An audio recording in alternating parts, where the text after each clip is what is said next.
maka mereka selamat. Bukan merujuk kepada pengikut seseorang.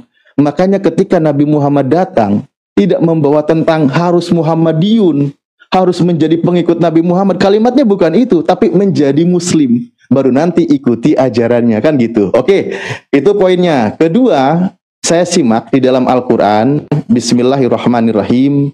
Alhamdulillahilladzi anzala ala abdihil kitaba walam yaj'al lahu iwaja. Segala puji bagi Allah yang telah menurunkan Al-Quran kepada hambanya dan dia tidak mengadakan kebengkokan di dalamnya. Artinya, Al-Quran ini sebagai petunjuk jalan yang lurus. Saya pakai terjemah biar singkat ke depannya. Poin ayatnya sudah saya baca. Sebagai bimbingan yang lurus untuk memperingatkan akan siksaan yang sangat pedih dari sisi Allah dan memberi kabar gembira kepada orang-orang yang beriman yang mengerjakan amal soleh bahwa mereka akan mendapat pembalasan yang baik, yaitu di surga. Beriman, melakukan amal kebaikan, maka orang itu akan masuk surga. Itulah datangnya petunjuk dari Tuhan, keselamatan melalui pedomannya, yaitu Al-Quranul Karim. Makisina fihi abada. Mereka kekal di dalam surga selama-lamanya. Ingat, Al-Quran juga datang. Wa yungdirul ladina qalu takhadallahu walada. Nah, ini poinnya. Dan untuk memberi peringatan kepada orang-orang yang berkata, Allah mengambil seorang anak. Tuhan memiliki seorang anak, tetapi anak ini juga adalah Tuhan. Al-Quran datang memberikan peringatan kepada orang yang berpikir seperti itu. Malahum bihi min ilmi wala li abaihim. Mereka itu sebenarnya tidak mempunyai pengetahuan tentang itu. Begitu pula nenek moyang mereka. Alangkah jeleknya kata-kata yang keluar dari mulut mereka. Mereka tidak mengatakan sesuatu kecuali dusta. Nah, ini Al-Quran yang mengajak manusia ke dalam keselamatan di dalam surah Al-Kahfi dari ayat 1 sampai 5. Bahwa mengingatkan orang yang menyekutukan Tuhan. Maka orang yang menyekutukan Tuhan ini diingatkan. Woi, kalian yang menyekutukan Tuhan, yang mengadakan Tuhan lagi selain Tuhan yang Esa, diingatkan kepada jalan keselamatan. Jangan engkau sekutukan Tuhan. Karena kalau engkau tidak sekutukan Tuhan, maka engkau berada di dalam keselamatan. Nah, begitu poinnya ya. Ini Al-Quran yang mengabarkan. Kalau di dalam Islam jelas tentang keselamatan.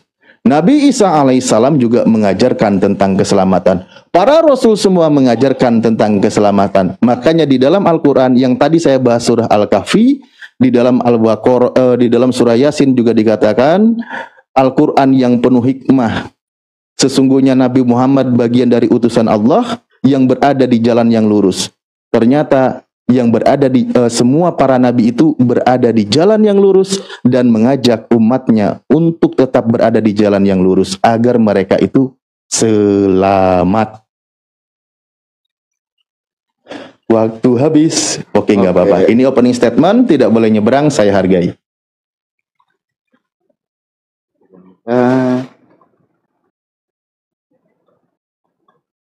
Silakan, Alif. Ya, teman-teman, seperti yang saya bahas di awal tadi, karena belum ada pertanyaan untuk saya akan menambahkan sedikit tentang jaminan keselamatan di dalam iman Kristen. Tuhan Yesus datang ke dunia tidak membawa agama. Saya tegaskan, Tuhan Yesus datang ke dunia ini tidak membawa agama. Agama tidak menyelamatkan di dalam iman kekristenan. Yang bisa menyelamatkan kita itu adalah Tuhan Yesus. Ketika kita percaya kalau Tuhan Yesus adalah Tuhan dan Juru Selamat, dan ayatnya jelas sekali teman-teman. Ayatnya jelas sekali, saya bukakan di dalam Yohanes, sebentar ya. Yohanes 3 ayat yang ke-17. Sebab Allah mengutus anaknya ke dalam dunia, bukan untuk menghakimi dunia, melainkan untuk menyelamatkan oleh dia. Di sini kata dunia yang dipakai. Di dalam Yohanes 3 ayat yang ke-17. Sebab Allah mengutus anaknya ke dalam dunia, bukan untuk menghakimi dunia, melainkan untuk menyelamatkan oleh dia. Banyak yang bertanya, di mana di dalam Alkitab tertulis kalau Tuhan Yesus itu menyelamatkan orang Kristen? bukan cuman Kristen. Bahkan seluruh dunia yang mengaku kalau Yesus adalah Tuhan dan Allah telah membangkitkan dia dari antara orang mati, maka kamu akan diselamatkan. Ketika kita mempercayai dan mengimani kalau Yesus itu adalah jalan dan kebenaran dan hidup, ya teman-temannya. Jadi ketika kita tidak mau mati di dalam kebinasaan, makanya kita harus percaya kalau Tuhan Yesus itu adalah Tuhan dan Juru Selamat. Tuhan Yesus datang ke dunia ini bukan untuk menghakimi dunia, melainkan untuk menyelamatkan. Karena begitu besar kasih Allah akan dunia ini, sehingga ia mengaruniakan anaknya yang tunggal, supaya setiap orang yang percaya itu tidak binasa, melainkan beroleh hidup yang kekal.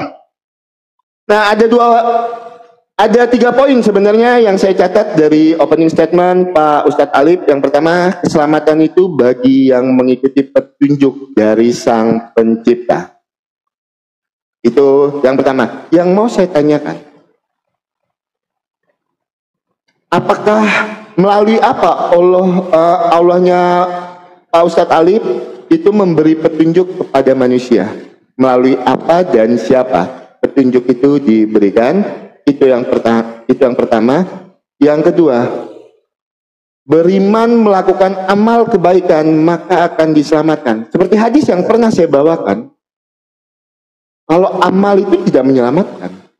Di dalam iman Pak Ustadz Alif, kalau tidak salah di dalam hadis Muslim 5037, itu pernah saya buka, nanti saya akan bukakan lagi, saya cross check datanya. Amal itu tidak menyelamatkan di dalam iman Pak Ustadz Alif. Yang jadi pertanyaan saya, apakah kita itu cukup beriman saja untuk untuk kita bisa selamat, atau beriman dan melakukan amal kebaikan? Kalau memang iya, datanya ada di mana? Dan kalau memang tidak, datanya ada di mana? Nanti kalau Pak Ustadz Alif mau cepat, Pak Ustadz Alif boleh sebutkan aja ayat Al-Qurannya, nanti saya cross check di sini. Pak Ustadz Alif bisa langsung baca terjemahannya aja. Jadi poin pertama, pertanyaan saya, melalui siapa Muslim diselamatkan? Itu yang pertama. Dan yang kedua, apakah beriman saja atau beriman dan beramal itu kita bisa diselamatkan? Datanya mana? Karena nanti saya akan tunjukkan data. Kalau memang iman saja itu bisa menyelamatkan di dalam imannya Pak Ustadz Alif. Tapi saya tidak memframing dan saya tidak mau menafsirkan. Tapi nanti saya coba tunjukkan datanya setelah Pak Ustadz Alif menjawab. Ya, buat teman-teman Kristen, karena belum ada pertanyaan, saya juga bingung. Kalau sesi kedua ini pasti bingung ya teman-teman ya. Kencengin tap-tap layarnya, dikencengin tap-tap layarnya biar roomnya tidak gampang ngerungkat. Lop-lop orenya diisi, mawar-mawarnya boleh dilempar ya teman-teman ya. Itu supaya apa? Supaya roomnya itu nggak gampang kena tombak teman-teman. Ya, kencengin tap-tap layarnya, tembuskan di 100K ya teman-teman. Di match-nya Pak Ustadz Alif, biar roomnya aman dulu ya teman-teman ya. Biar nggak gampang kena tombak. Soalnya beberapa kali akun kita gampang sekali kena pelanggaran. Nah, jadi saya awali dengan 2 pertanyaan saya untuk Pak Ustadz Alif ya. Nanti bisa tolong ditunjukkan datanya atau disebutkan, nanti kita akan cross check sama-sama ya untuk datanya, karena belum ada pertanyaan untuk iman Kristen. Terima kasih banyak. Bentar, kita akhiri.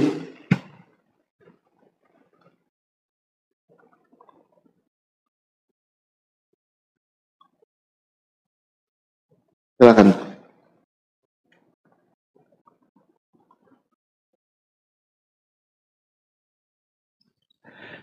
Siap. Terima kasih atas pertanyaannya. Tentu kita mengikuti rules yang berlaku ya. Opening statement, saya fokus membahas tentang keimanan. Saya tidak mencampur aduk. Dalil-dalil yang saya bawa tentu berkaitan dengan keislaman. Bagaimana tentang keislaman? Keselamatan bagi orang yang mau mengikuti petunjuk. Mana petunjuk itu? Mana? Nah, Al-Quran mengabarkan, Bismillahirrahmanirrahim, Syahrul Ramadan alladzi unzila fihil Quran hudal linnas wa bayyinatin minal huda. Al-Baqarah ayat 185. Al-Quran itulah sebagai petunjuk. Siapa yang membawanya? Nabi Muhammad sallallahu alaihi wasallam. Lalu ditanyakan, seperti apa? Ya, seperti apa orang yang melakukan amal soleh itu akan masuk surga, selamat? Loh, banyak ayatnya. Amal soleh itu perintah. dari Tuhan. Melakukan amal soleh itu perintah, bentuk ketaatan. Sebagaimana juga Yesus menjadi anak yang soleh. Ibrani 5 nomor 7. Kan gitu. Karena kesolehannya doanya didengar Tuhan. Nah, saya kembali kepada Al-Quran. Surah Al-Baqarah ayat 25. Bismillahirrahmanirrahim. Wa basyiril ladina amanu wa amilus solihah annalahum jannatin tajri min tahtihal anhar. Sampaikanlah kabar gembira kepada orang-orang yang beriman dan melakukan amal soleh. Buat mereka adalah surga. Amal solehnya itu bukan penjamin. Yang menjamin itu Tuhan dengan rahmatnya. Karena orang itu melakukan amal soleh, maka orang itu mendapatkan rahmat Tuhan. Siapa orang yang mendapatkan rahmat Tuhan? Orang yang melakukan amal soleh. Di antara poin utamanya adalah tidak menyekutukan Tuhan. Oke, itu poinnya. Lalu berkaitan dengan keselamatan tadi juga disepakati ya. Saya pakai dalil ya. Saya pakai dalil. Nih. Oke, ini Bang Oki ini saya rasa itu Bang Oki itu lagi menyembunyikan ajaran Yesus. Saya kalimatnya coba perhalus ya, menyembunyikan. Kenapa demikian? Mari kita lihat kata Yesus. Nih. Bagaimana mungkin agama tidak memberikan keselamatan? Kata Yesus. Matius 5 nomor 20. Jika hidup keagamaanmu tidak lebih benar daripada hidup keagamaan ahli Taurat dan orang-orang Farisi, sesungguhnya kamu tidak akan masuk ke dalam kerajaan surga. Penting agama menurut Yesus. Matius 5 nomor 20. Jika hidup keagamaanmu tidak lebih daripada hidup keagamaan ahli Taurat, maka kamu tidak akan masuk ke dalam kerajaan surga. Berarti keagamaan itu penting, aturan dari Tuhan itu penting gitu. Sayang sekali tadi Bang Oki itu selalu membawa dalilnya itu dari Roma 10 nomor 9. Ya itu kan saya paham, dia itu kan memang pengikutnya Mr. Paulus kan gitu ya, sebagai rasulnya. Padahal Yesus itu berkata, ketika ditanya oleh ahli Taurat, bagaimana orang-orang Yahudi, maaf orang kaya, agar masuk surga? Itu lakukan perintah Tuhan. Jangan membunuh, jangan berzina, jangan bersaksi dusta, hormati orang tua, dan sebagainya. Itu perintah loh, itu perintah. Itu ajaran Yesus, agar masuk surga, lakukan segala perintah Tuhan. Lah berarti perintah Tuhan itu amal-amal kebaikan, amal soleh. Itu cara menggapai rahmat Tuhan agar masuk surga. Bukan iman kepada Yesus mati digantung pada kayu salib akan diselamatkan. Enggak, bukan gitu. Itu tadi ajarannya Mr. Paulus. Coba, ini juga ya. Ketika kami tadi di dalam Islam, ya, di dalam Islam mengajarkan bahwa Nabi Isa alaihissalam itu adalah manusia yang mulia, terkemuka di dunia dan di akhirat. Tidak boleh mengatakan Nabi Isa itu mati terkutuk. Tidak boleh. Itu menghinakan Nabi. Kami memuliakannya. Tapi tadi Bang Oki dengan terang-terangan mengatakan bahwa Paulus mengatakan Yesus mati terkutuk di kayu salib. Saya ingin nanya sama Bang Oki di sini PR-nya. Saya yakin pertanyaan ini cukup ringan lah ya. Anggap aja cukup ringan. Coba, di mana Yesus dinubuatkan oleh Elohim, oleh perjanjian lama, bahwa Yesus akan mati dengan terkutuk? Dan ketika Yesus mati terkutuk, siapa yang mengutuk Yesus? Oke, berdasarkan nubuatannya. Coba, ketika Paulus mengatakan Yesus mati terkutuk digantung pada kayu salib, di mana Yesus dinubuatkan akan mati dengan cara terkutuk? Tolong carikan. Oke, waktu habis. Oke. Sebentar, kita mulai lagi teman-teman ya, waktunya. Ya, kita tanggapi dulu apa yang menjadi narasi Pak Ustadz Alif. Matius 5 ayat yang ke-20 kita bacakan. Matius 5 ayat yang ke-20 ya teman-teman ya, sebentar di sini saja. Matius 5 ayat 20. Kalau tidak salah, jika hidup keberagamanmu tidak lebih dari ahli-ahli Taurat dan Farisi ya, itu ya. Matius 5 dan ayat 20. Maka aku berkata kepadamu, jika hidup keagamanmu tidak lebih benar daripada hidup keagamaan ahli-ahli Taurat dan orang-orang Farisi, sesungguhnya kamu tidak akan masuk ke dalam kerajaan sorga. Nah, makanya saya sebutkan tadi, kalau agama itu tidak menyelamatkan, karena apa? Kita harus tahu, ahli-ahli Farisi itu hidup keberagamannya sepertinya mereka menyembah Tuhan, tetapi dia memasukkan kebudayaannya di dalam kehidupan agamanya. Itu ahli-ahli Farisi. Makanya saya sebutkan tadi, kalau agama tidak menyelamatkan di dalam iman Kristen, karena tidak ada satu ayat Alkitab pun yang menyatakan kalau agama itu bisa menyelamatkan. Dan Tuhan Yesus datang ke dunia ini tidak membawa agama. Di dalam Matius 5 ayat yang ke-20, itu bantahan saya. Terus di mana nubuatan tentang Tuhan Yesus itu harus mati terkutuk di kayu salib? Yesaya 53, sebentar ya. Yesaya 53. Yesaya 53 ayat yang keempat kalau tidak salah. Tetapi dia tertikam oleh karena pemberontakan kita, dia diremukkan oleh karena kejahatan kita. Ganjaran yang mendatangkan keselamatan bagi kita ditimpakan kepadanya, dan oleh bilur-bilurnya kita menjadi sembuh. Dengan kematian Tuhan Yesus di kayu salib, kita dihapuskan dari kutuk dosa kita. Itu yang pertama. Yang kedua, Yesaya 43. Yesaya 43. Sebentar, Yesaya 43 ayat yang keempat. Oleh karena engkau berharga di mataku dan mulia, aku mengasihi engkau, maka aku memberikan manusia sebagai gantimu. Maka dari itu di dalam Yohanes 1 ayat ke-14, firman itu mengambil rupa manusia untuk apa? Untuk menghapus kutuk dosa kita, supaya kita tidak hidup supaya kita tidak mati di dalam kebinasaan, melainkan beroleh hidup yang kekal. Itu dua sanggahan saya untuk Pak Alip. Nah, Pak Alip, yang saya masih bingung sampai sekarang, seperti apa kita bisa mendapatkan amal kebaikan kita ini? Kita bisa melakukan hal-hal yang baik, sedangkan di dalam Quran Pak Alip sendiri, Quran 13 ayat yang ke-27 itu, Quran 13 ayat 27, Quran 13 ayat yang ke-27. Bentar ya teman-teman, saya bukakan datanya dulu. Bentar ya. Bentar dulu. Quran 13 ayat yang ke-27. Oke. Saya bacakan, saya balikkan kameranya. Surat Ar-Ra'd ayat yang ke-27.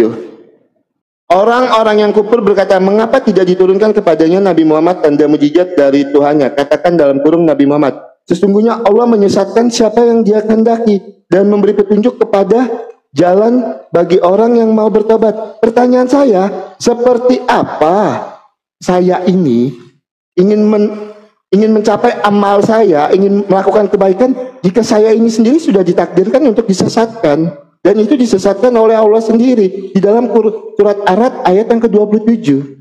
Seperti apa kita bisa mendapatkan amal kebaikan itu? Nah, itu yang pertama. Terus yang kedua, pertanyaan saya di dalam Sahih Bukhari 6274. Oke. Silakan nanti Pak Ustadz bantah ini ya. Oke, Sahih Bukhari 6274, derajatnya sahih. Tidaklah berzina orang yang berzina ketika ia berzina dalam keadaan beriman. Dan tidaklah mencuri orang yang mencuri ketika ia mencuri dalam keadaan beriman. Tidaklah ia meminum khamar ketika dia meminumnya, ia dalam keadaan beriman.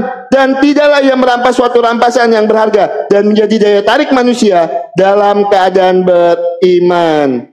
Apakah iman saja bisa menyelamatkan? Di dalam iman Pak Alip, Sahih Bukhari 6274. Teman-teman Kristen kencengin tap-tap layarnya teman-teman. Silakan.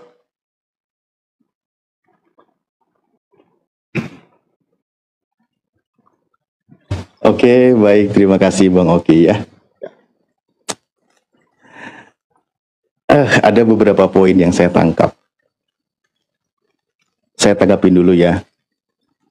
Paulus mengatakan, Yesus Kristus telah menebus kita dari kutuk hukum Taurat dengan jalan menjadi kutuk karena kita.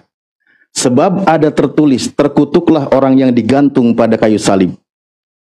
Paulus mengatakan ada tertulis, terkutuklah orang yang digantung pada kayu salib. Di mana Yesus dinubuatkan mau mati dengan cara terkutuk, digantung pada kayu salib. dengan kalimat ada tertulis. Kenapa jadi ke Yesaya 53?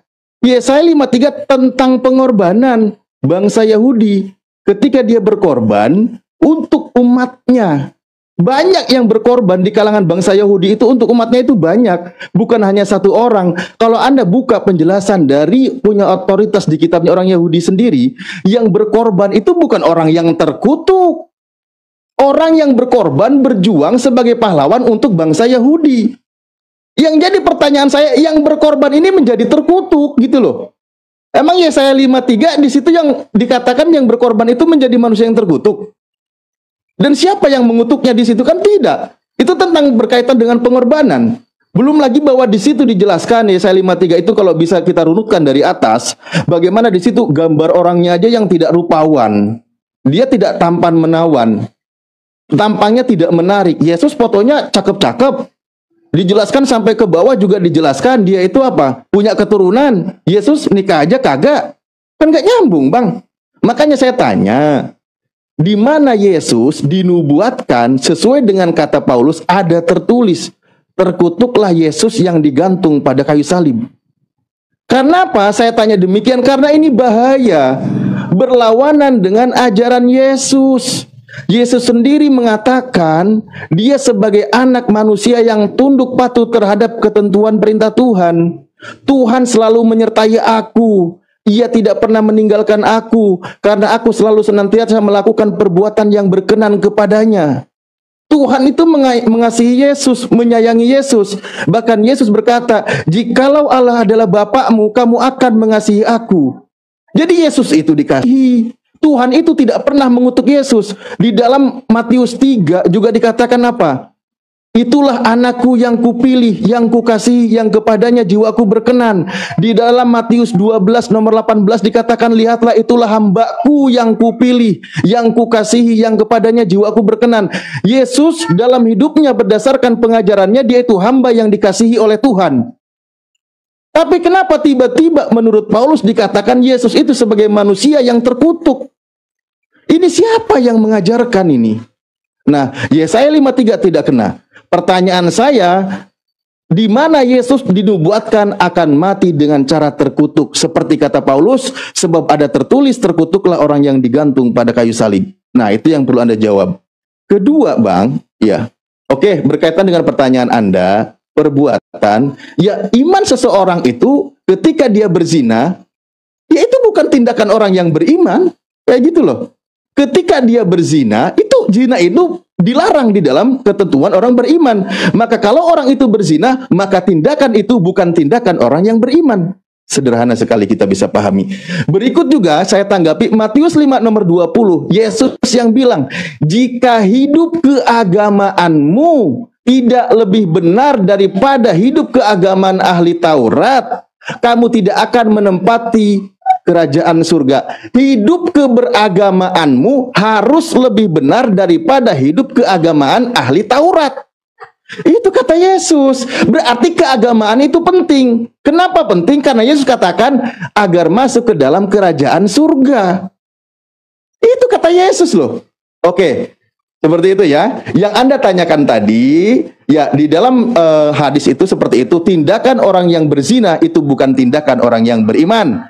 Lalu Anda bertanya di dalam surah ke-13, surah Ar-Ra'd, di mana di situ adalah orang-orang kafir yang disesatkan. Ingat Allah berfirman, innallaha la yughayyiru ma biqaumin hatta yughayyiru ma bi anfusihim.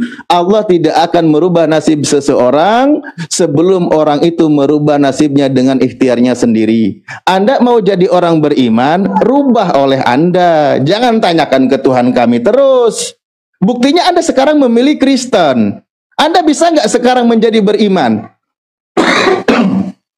Bisa Anda ucapkan 2 kalimat syahadat. Kan gitu. Ketika Anda mengucapkan 2 kalimat syahadat, berarti Anda bukan orang yang disesatkan. Jangan dikit nyalahin Tuhan. Tuhan itu sudah menentukan siapa yang akan disesatkan, siapa yang akan diselamatkan. Siapa yang disesatkan? Orang fasik. Oh sorry, waktunya habis. Terlalu semangat. Iya. Maaf. Tidak masalah Pak Ustadz. Ya, karena semangat lupa waktu ya teman-teman. Tidak masalah. Oke. Ya, buat teman-teman kita sudah tanggapi ya, di mana nubuatan kalau Tuhan Yesus itu harus mati terkutuk di kayu salib. Yesaya 53 ayat yang keempat, dia tertikam oleh pemberontakan kita. Saya akan tambahkan satu data dan dalil lagi, Pak. Di dalam Ulangan, sebentar ya. Sebenarnya ini juga udah saya bahas kemarin, tapi nggak apa-apa kita Ulangan 21 nomor 23, saya bantu percepat. Ya, betul. Itu Ulangan 21 ayat yang ke-23. Pak Ustadz kan udah tahu, itu nubuatan tentang Galatia 3 ayat yang ke-13. Makanya saya tidak pernah mau bawa Ulangan itu, karena Pak Ustadz kan sudah tahu ayat itu. Jadi saya tidak perlu menyebutkannya lagi. Ulangan 21 ayat yang ke-23. Itu adalah Tuhan Yesus harus mati terkutuk di kayu salib. Itu nubuatannya. Itu yang tertulis. Pak Ustadz sudah membantu saya untuk menyebutkannya. Terima kasih banyak untuk Pak Ustadz Alif. Ya, saya tegaskan lagi ya teman-temannya. Agama memang tidak menyelamatkan, Pak, di dalam iman kami. Konteks di dalam Matius 5 ayat yang ke-20. Jika hidup keberagamanmu tidak lebih dari ahli-ahli Farisi, maka kamu tidak akan masuk dalam kerajaan surga. Di situ kan ahli-ahli Farisi itu memasukkan kebudayanya dalam keberagamaannya. Makanya saya tegaskan, agama tidak menyelamatkan. Yang menyelamatkan itu Roma 10 ayat yang ke-9. Jika dengan mulutmu kamu mengaku bahwa Yesus adalah Tuhan dan Allah telah membangkitkan dia dari antara orang mati, maka kamu akan diselamatkan. Itu. Jadi poinnya di situ. Karena tidak ada satu ayat Alkitab pun yang menyatakan kita beragama Kristen, kita akan diselamatkan. Untuk apa kita beragama Kristen yang cuma ada di KTP, tapi kita tidak mengaku kalau Yesus adalah Tuhan dan kita tidak hidup seturut dan sekendak dengan firman Tuhan. Karena apa? Yakobus 4 ayat yang ke-12 jelas. Iman tanpa perbuatan hakikatnya mati. Nah, maka kalau kita percaya Yesus itu adalah Tuhan dan Juru Selamat, kita harus hidup seturut dan sekendak dengan firman Tuhan. Apa yang tertulis di dalam Alkitab? Ya, saya sudah jawab apa yang menjadi dua pertanyaan Pak Ustadz Alif. Pak Ustadz Alif tadi bilang kalau di dalam hadis Bukhari 6274 yang saya bawakan sebentar, tidaklah berzina ketika dia berzina dalam keadaan beriman. Pak Ustadz, tidak berbuat zina bukan karena orang yang beriman. Pak Ustadz Alif, tidak. Sebentar ya teman-teman, di sini tertulis letter lex loh. Tidaklah berzina orang yang berzina ketika ia berzina dalam keadaan beriman. Atau saya tambahkan satu data lagi di dalam Sahih Bukhari untuk memperkuat data saya. Sahih Bukhari 1161. Sebentar saya tambahkan. Sahih Bukhari 1161. Ini masih ada korelasinya dengan hadis Bukhari 6274 yang saya bawakan itu. Sebentar ya. Ini. Ya, kita cek derajatnya. Sahih Bukhari 1167 derajatnya sahih. Bersabda Rasulullah, baru saja datang kepadaku utusan dari Rabbku, lalu mengabarkan kepadaku, atau beliau bersabda, telah datang mengabarkan kepadaku, bahwa barang siapa yang metong, ini maaf ya Pak Ustadz ya, ini saya ganti yang matinya ya, supaya akun kita nggak kena pelanggaran. Dari umatku, sedang dia tidak menyekutukan Allah dengan suatu apapun, maka dia pasti masuk surga. Aku tanyakan, sekalipun dia berzina atau mencuri? Beliau menjawab, ya, sekalipun dia berzina atau mencuri. Ini perkuatan dalil saya Pak Ustadz di dalam Sahih Bukhari 1161. Kalau iman saja menyelamatkan di dalam iman Pak Ustadz, karena tertulis letter lex, telah datang mengabarkan kepadaku bahwa barang siapa yang mati dari umatku sedang dia tidak menyekutukan Allah dengan suatu apapun, maka pasti masuk surga. Aku tanyakan, sekalipun dia berzina atau mencuri? Beliau menjawab, ya, sekalipun dia berzina atau mencuri. Pak Ustadz, jadi iman saja menyelamatkan di dalam iman Pak Ustadz. Silakan Pak Ustadz bantah data saya nanti, Pak Alif bantah dengan data di dalam Sahih Bukhari 1161. Nah, terkait dengan penyesatan tadi, saya masih agak bingung sampai sekarang ya. Seperti apa saya mau bertobat ketika saya ini sudah digariskan untuk tersesat? Atau saya tambah pertanyaan saya, apakah ada takdir di dalam iman Pak Alif? Mungkin ini nanti bisa ada korelasinya. Apakah ada takdir di dalam iman Pak Alif? Silakan Pak Alif.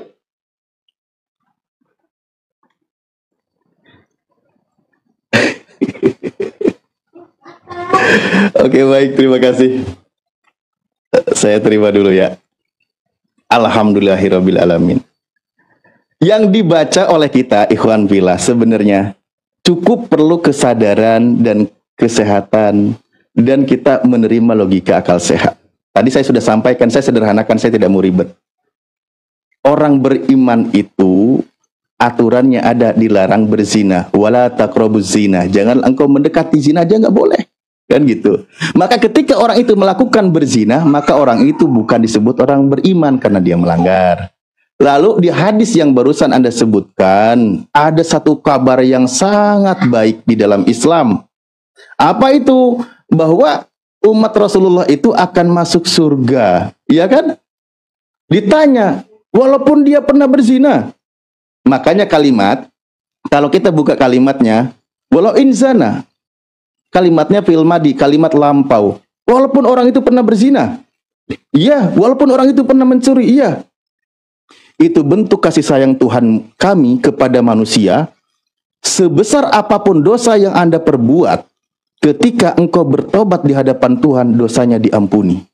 Seperti itu. Makanya kalimatnya, kalau lihat itu fi'il madi, kalimat lampau, masa yang telah lalu ada tahapan proses, walaupun dia pernah berzina, walaupun dia pernah mencuri, bahkan walaupun orang itu pernah menyekutukan Tuhan di dalam hidupnya, tapi ketika dia berhenti dari kekafirannya, orang itu diampuni dosanya oleh Tuhan. Dia itu akan masuk surga. Nah sekarang misal contoh begini, katakanlah ada dosa yang belum ditobatkan, dia pernah berzina tapi dia beriman. Allah akan menghukum orang tersebut karena perbuatannya sesuai dengan kadarnya. Setelah itu karena dia beriman, selesai masa hukumannya sesuai dengan kadar dosanya, orang itu akan masuk surga. Itulah hebatnya di dalam syariat Islam. Jaminan keselamatan itu ada walaupun hidupnya pernah berdosa. Itu hebatnya dalam Islam. Orang-orang yang berdosa sekalian pun, ketika dia menjadi seorang mukmin, dia mati, dia mengalami siksaan dulu. Setelah masa dosanya habis sesuai dengan kadarnya, orang itu hidup abadinya di surga. Makanya tadi saya sampaikan surah Yunus ayat 25, wallahu yad'u ila daris salam. Allah mengajak manusia ke kampung yang penuh dengan keselamatan. Di dalam Al-Quran juga surah Kahfi ayat 110 dikatakan Rasulullah itu sebagai manusia sebagaimana pada umumnya. Kalau yang ingin masuk surga silakan beriman kepada Allah, lakukan amal soleh dan jangan pernah menyekutukan Tuhan. Itu kuncinya. Itu kuncinya banyak dalam Islam. Di dalam surah Az-Zumar ayat 53 juga dijelaskan orang-orang yang melampaui batas untuk umat Nabi Muhammad, ya kan? Untuk umat Nabi Muhammad, aduh kenapa ini, Untuk umat Nabi Muhammad, aduh layarku ketutup. Oke, sebentar. Hasilnya aja, Pak Alif. Oke. Nanti tambahin aja waktu. Siap. Oke.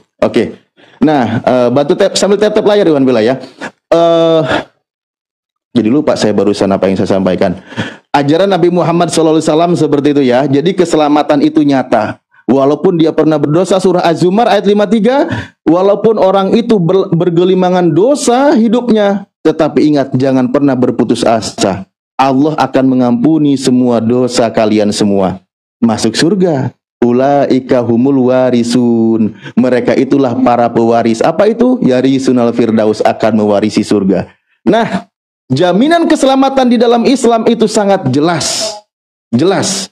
Setiap umat Islam, makanya Rasulullah berpesan, kullu ummati yadkhulunal jannah. Ini hebatnya di dalam Islam, keselamatan.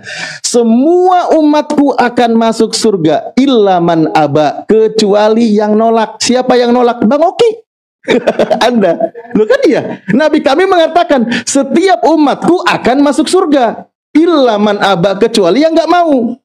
Siapa yang nggak mau? Bang Oki. Mana pembuktiannya? Sahabat bertanya, siapa yang nggak mau itu ya Rasulullah? Barang siapa yang taat kepadaku akan masuk surga. Barang siapa yang menolakku, itulah orang yang enggan masuk surga. Anda kan menolak. Katanya nggak mau disesatkan tadi, tapi Anda nolak. Ya sudah. Nah, itu dalam Islam. Saya punya pertanyaan Bang Oki. Matius 7:23. Pada waktu itu aku akan berterus terang kepada mereka. Enyahlah daripadaku. Aku tidak pernah mengenal kalian. Kalian semua pembuat kejahatan. Pertanyaan saya, Siapa orang yang akan diusir oleh Yesus ini dan tidak masuk surga? Siapa? Tolong dijawab. Tidak ada jaminan masuk surga oleh Yesus di Matius 7:23. Enyahlah daripadaku, aku tidak mengenal kalian, kalian semua pembuat kejahatan. Pertanyaan saya, siapa di sini yang diusir oleh Yesus? Tolong jawab dengan jujur dari ayat-ayat sebelumnya. Terima kasih. Sebentar, silakan. Matius 7 ayat yang ke-23. Oke, Matius 27. Matius 7 ayat 23. Ya.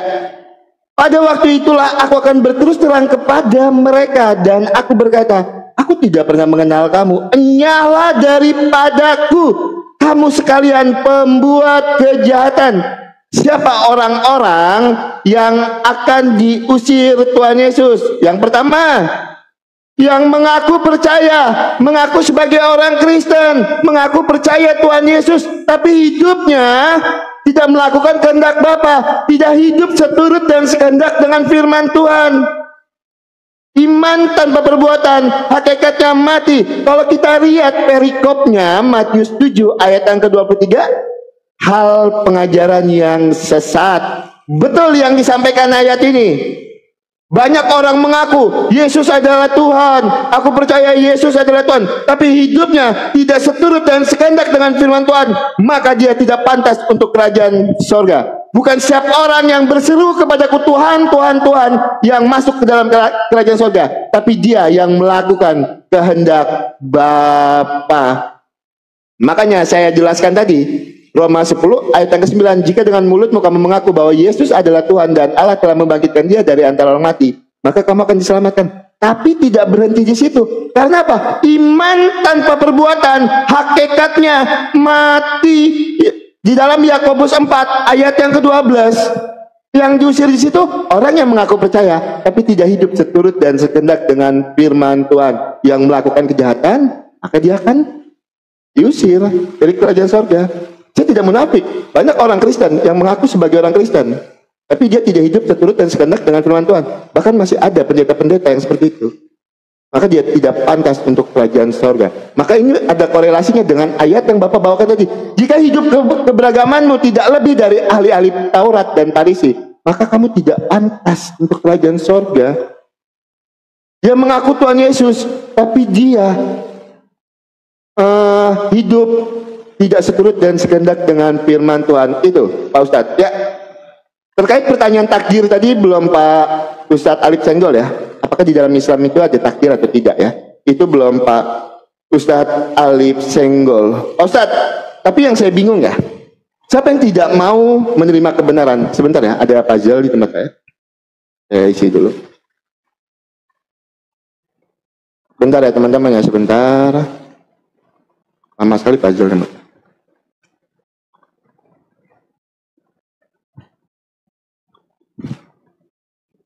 Oke, kita lanjutkan dok.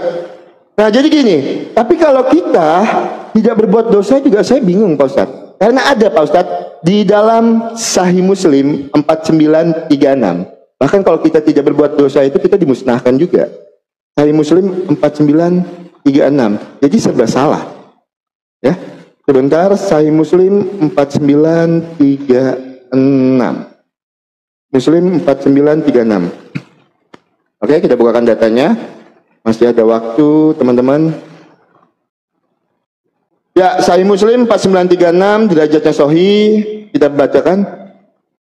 Rasulullah bersabda, demi jad dan jiwaku di tangannya, seandainya kalian tidak berbuat dosa sama sekali, niscaya Allah akan memusnahkan kalian seluruhnya. Setelah itu Allah akan mengganti kalian dengan umat yang berbuat dosa, sehingga mereka akan memohon ampun kepada Allah dan Allah pun pasti akan mengampuni mereka. Jadi kalau kita tidak berbuat dosa juga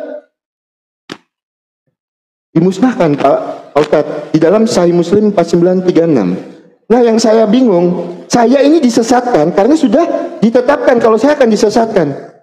Nah tapi ketika saya juga tidak berbuat dosa, saya dimusnahkan. Di dalam Sahih Muslim 4936 itu tertulis di dalam literasi Pak Ustadz Alif, Sahih Muslim 4936 seperti apa?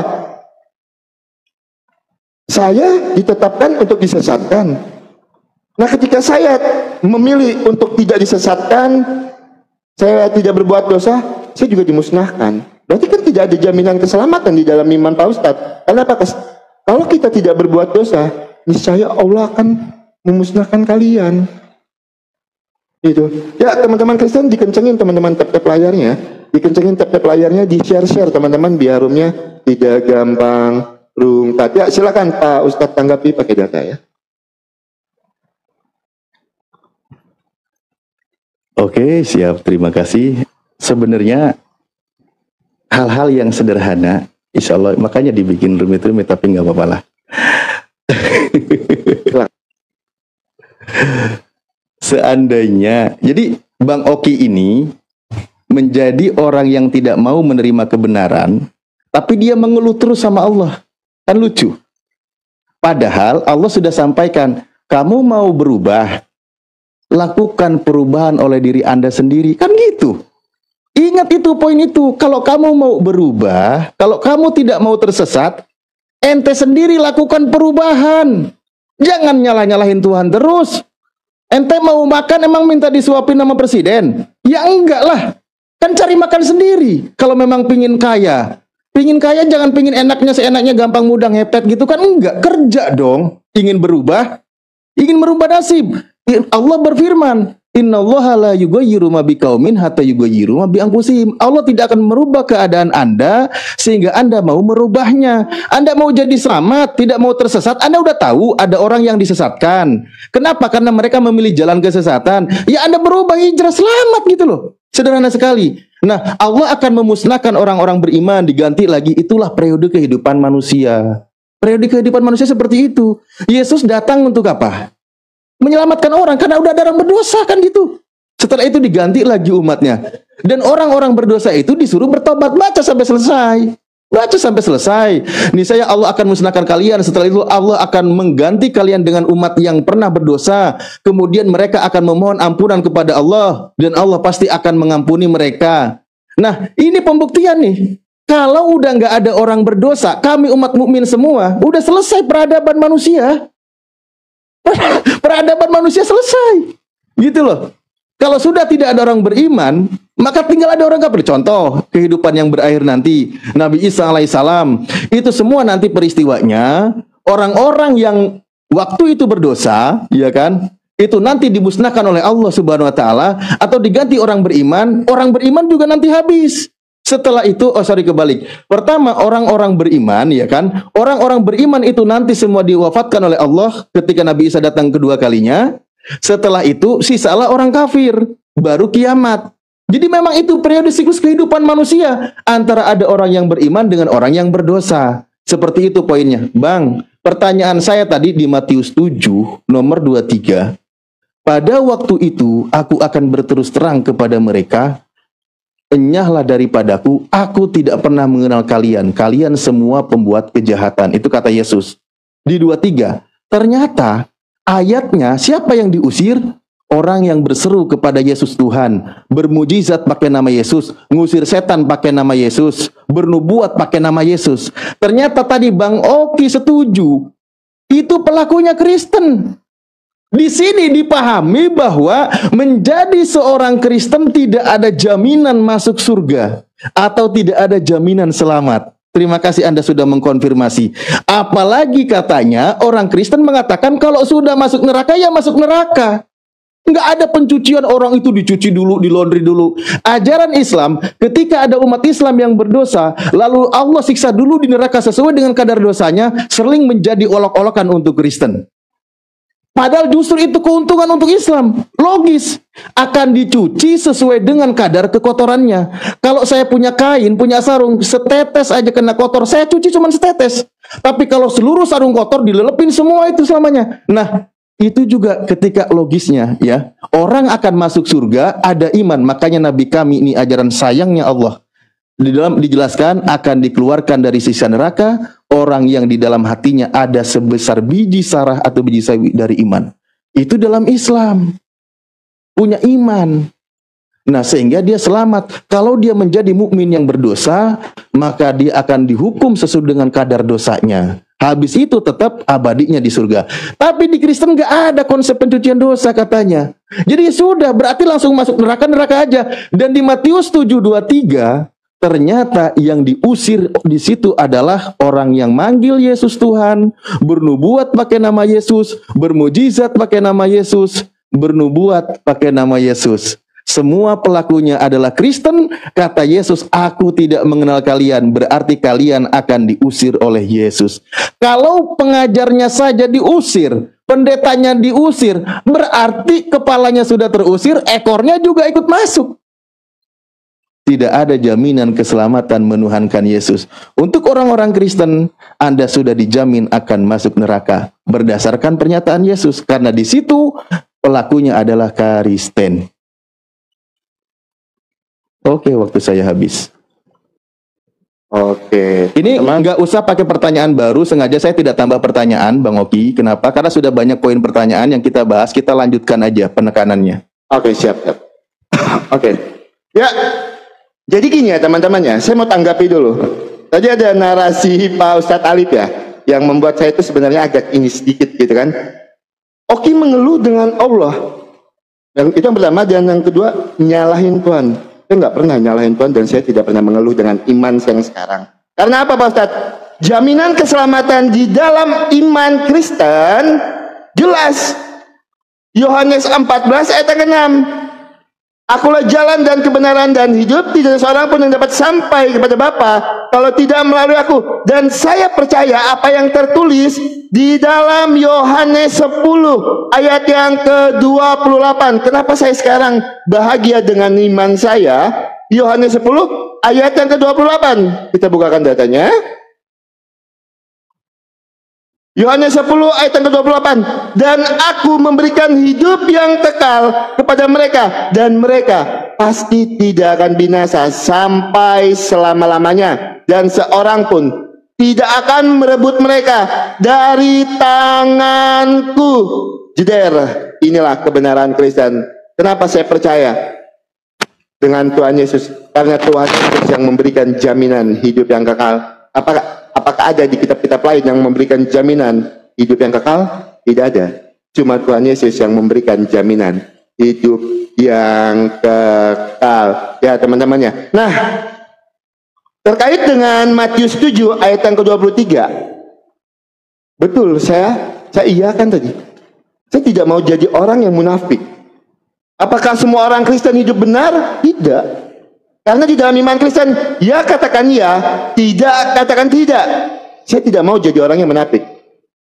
Apakah semua orang Kristen hidup benar? Tidak. Apakah setiap orang yang membawakan nama